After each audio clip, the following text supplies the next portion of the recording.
Hello friends, എല്ലാ കൂട്ടുകാർക്കും പവിത്രം സീരിയലിന്റെ നാളത്തെ നല്ലൊരു എപ്പിസോഡിന്റെ റിവ്യൂയിലേക്ക് തന്നെ സ്വാഗതം കേട്ടോ. ചാനൽ ആദ്യമായിട്ടാ കാണുന്നുണ്ടെങ്കിൽ ഒന്ന് സബ്സ്ക്രൈബ് ചെയ്ത് ലൈക്ക് ചെയ്ത് സപ്പോർട്ട് ചെയ്യണേ. അങ്ങനെ വിക്രത്തിനാണെങ്കിൽ ഒരു സമാധാനം കേട്ടോ. രാത്രി ഒന്നും ഉറങ്ങാൻ പോലും പറ്റുന്നില്ല. വേദ ചോദിക്കുന്നുണ്ട്, എന്തു പറ്റി വിക്രം, എവിടേക്കാണ് ഈ മന്നത്ത് പോയി നടക്കണേന്ന് ചോദിക്കുമ്പോഴേക്കും എനിക്ക് ആ സന്തോഷിന്റെ വാക്കുകൾ മറക്കാൻ പറ്റുന്നില്ല വേദേ. ഞാൻ കാരണം പാവം അവർക്ക് ഈ അവസ്ഥ വന്നല്ലോ എന്ന് ചോദിക്കുകയാണ്. അത് കേട്ട് വേദ പറയുന്നുണ്ട്, വിക്രം ഇടയ്ക്കൊക്കെ അവരെ കുറിച്ച് ആലോചിക്കാറുണ്ടായിരുന്നു. ഇതിനു മുമ്പ് ഞാൻ പലപ്പോഴും ആലോചിക്കാറുണ്ട്, നമ്മൾ വിവാഹം കഴിക്കാൻ കാരണമായത് അവരാണല്ലോ.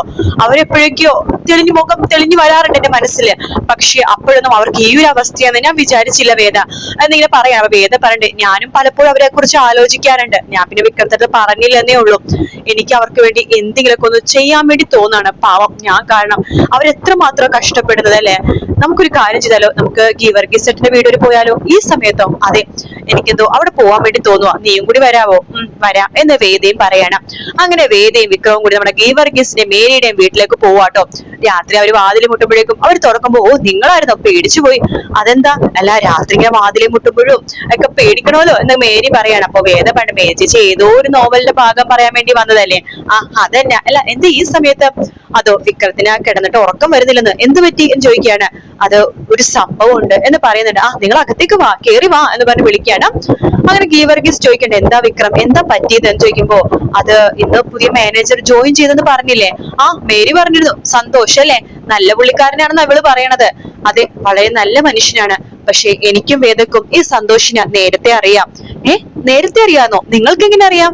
വേദ പറയണ്ട്, അത് ഞാൻ ഞങ്ങളുടെ കഥ പറഞ്ഞിട്ടില്ലേ? ഞങ്ങൾ രണ്ടൊരു വിവാഹം കഴിക്കാൻ കാരണക്കാരായ ആ രണ്ട് ചെറുപ്പക്കാരും, ഒരു ചെറുപ്പക്കാരിയും ചെറുപ്പക്കാരന്റെ ഒരു കഥ. അവരെ അമ്പലത്തിൽ വെച്ചിട്ട് വിവാഹം കഴിക്കാൻ പോയ സമയത്താണല്ലോ ആ പെണ്ണിന്റെ അച്ഛന്റെ ഗുണ്ടകൾ പറഞ്ഞു വിട്ടിട്ട് വിക്രം അവിടെ എത്തുകയും ആ പെണ്ണിന്റെ കഴുത്തിലെ താലി വലിച്ചു പറിച്ചു കളഞ്ഞിട്ട് അത് എന്റെ കഴുത്തിലേക്ക് ചാർത്തി തന്നതും ആ ഒരു സമയത്ത് മനസ്സിലായി. അതെന്താ ഇപ്പൊ എന്താ അത് പറയാൻ കാരണം എന്ന് മേരി ചോദിക്കുമ്പോ, അത് അതിലെ ആ ചെറുപ്പക്കാരനാണ് ഇപ്പൊ വന്നിരിക്കുന്ന സന്തോഷ്. അത് കേട്ട് മേരി ഞെട്ടിപ്പോവാണ്. ഈശ്വര, ആ മാനേജർ ആ ചെറുപ്പക്കാരനാണോ? അതെ, ഞാനും വിക്രമും കൂടി ഉച്ചക്ക് മാനേജറിന്റെ അവിടെ പോയിരുന്നു. അതാണ്, അവിടെ പോയപ്പോഴേക്കും അവര് പറഞ്ഞത്, അയാൾ പറഞ്ഞ കഥകളൊക്കെ കേട്ടപ്പോ ഞങ്ങൾക്ക് വല്ലാത്ത വിഷമം തോന്നി. എന്താ അത്? അവര് തമ്മിൽ പിന്നെ പിരിയേണ്ടി വന്നു. ആ പെണ്ണിന്റെ വീട്ടുകാര് സന്തോഷിനെ ഒരുപാട് ഉപദ്രവിച്ചു. 2 പ്രാവശ്യം കൊല്ലാൻ വരെ നോക്കി. അതിന്റെ ഭാഗമായിട്ട് പാവത്തിന് കാല് വരെ നഷ്ടമായത്. ഭയങ്കര കഷ്ടം തന്നെ. ആ പെൺകുട്ടി വിവാഹമൊന്നും കഴിച്ചിട്ടില്ല. സന്തോഷ് ഇന്ന് വരും നാളെ വരും എന്ന് ആലോചിച്ചിട്ട് ഒരു മാനസിക നില തെറ്റിയ അവസ്ഥയിലാണ് ആ പെൺകുട്ടി. സന്തോഷും അവളെ കുറിച്ച് ആലോചിച്ചിട്ടാണ് മനസ്സ് വേദനിക്കുന്നത്. പിന്നെ അവള് സന്തോഷിന്റെ പേരിൽ ഒരുപാട് വേദന അനുഭവിക്കുന്നുണ്ട്. ഇനി ആ വേദന കൂടണ്ടെന്ന് വെച്ചിട്ടാണ് സന്തോഷ് ഇങ്ങോട്ടേക്ക് വന്നത്. എനിക്കെന്തോ അവര് രണ്ടുപേരും ഒന്നിപ്പിക്കുകയാണെങ്കിൽ നല്ലതാണെന്ന് തോന്നുക. ഗീവർഗീസ് പറയണ്ട, ഒരു കാര്യം ചെയ്യാം, ഇത് നമുക്ക് ഒറ്റയ്ക്ക് തീരുമാനം എടുക്കണ കാര്യമല്ല.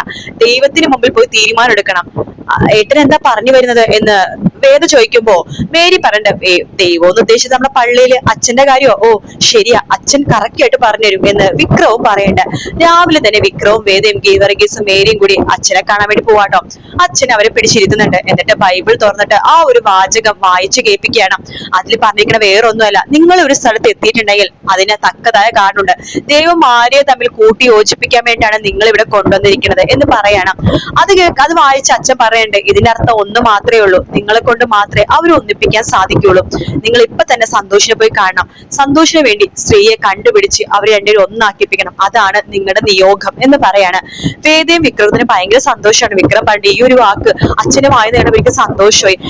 സ്ത്രീ എവിടെയുണ്ടെങ്കിലും ഞാൻ എത്രയും പെട്ടെന്ന് തന്നെ സന്തോഷിന്റെ കൈകളിലേക്ക് അവളെ ഏൽപ്പിക്കും എന്ന് വിക്രം പറയാണ്. ശേഷം വിക്രവും വേദയും കൂടി സന്തോഷിന്റെ അടുത്തേക്ക് പോകുന്നുണ്ട്. അച്ഛനും ഗീവർഗീസും മേരിയൊക്കെ ഉണ്ട് കേട്ടോ. അച്ഛൻ പറയുന്നുണ്ട്, സന്തോഷിനെ വേണ്ടിട്ട് വിക്രം സ്ത്രീയെ കണ്ടുപിടിച്ച് സന്തോഷിന്റെ കൈകളിൽ ഏൽപ്പിച്ചു തരും. വിക്രം പറയണ്ടേ, ഇതെന്റെ പശ്ചാത്താപമായിട്ടോ പ്രായശ്ചിത്തമായിട്ടോ ഒന്നും കാണണ്ട. ഇത് ഞാൻ ചെയ്തു തരേണ്ട ഒന്നാണ്. നിങ്ങളെ പോലത്തെ 2 മനുഷ്യർ ഒരിക്കലും അകന്ന് ജീവിക്കേണ്ടതല്ല, അടുത്ത് ജീവിക്കേണ്ടതാണ്. നിങ്ങൾ കാരണമാണ് എനിക്ക് വേദന കിട്ടിയത്.